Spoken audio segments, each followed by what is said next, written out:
In Islam, there's this one concept that is the bedrock for absolutely everything else. It's the foundation of faith for over 1 billion people, and its meaning is just incredibly deep.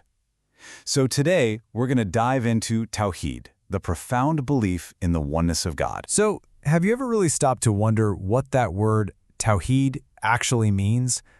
Why is it so central to the entire Islamic worldview? Because as you're about to see, it's so much more than just a word or a belief. It's a lens for looking at everything in life. All right, so let's start right at the beginning. What is Tawhid exactly? Okay, so at its very heart, Tawhid is this deep, powerful conviction that God is absolutely one. And this isn't just some idea you think about with your head, it's something you're meant to feel in your heart. This oneness means God is completely unique, indivisible, he doesn't have parts or a physical form, and he's not limited by a beginning or an end like we are. Here's a great way to think about it. Picture the sun. There's only one of it, right?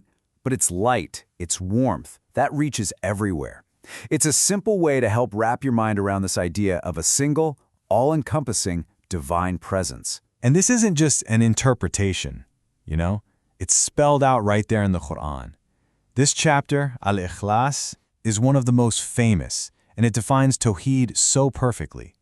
It says God is one, he's eternal, he's totally self-sufficient, and that nothing and no one can ever be compared to him.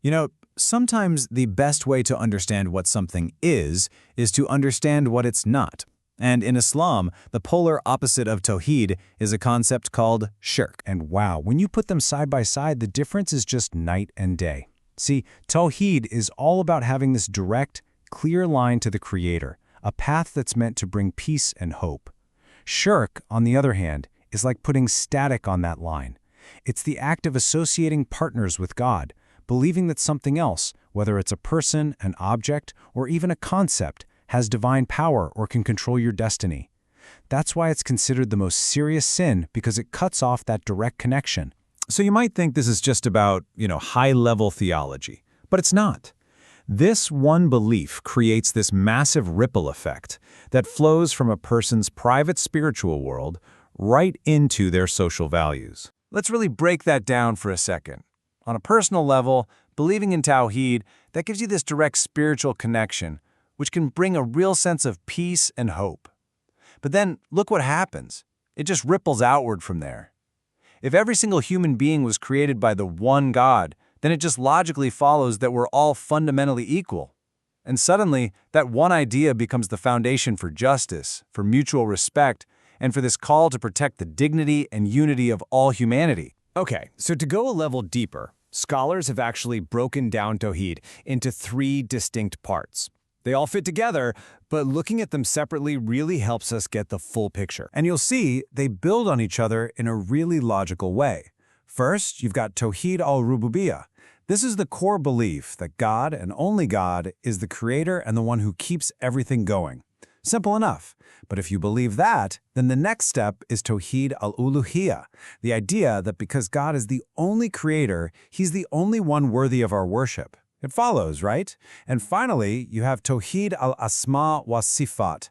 This basically says that God's names and attributes, things like the all-knowing or the most merciful, are completely unique to him and can't be compared to the limited versions we see in his creation. Now, here's something really fascinating. While the word Tawhid itself is from Islam, the actual core idea, this belief in one single God, well, that's a powerful bridge it shares with other major faiths.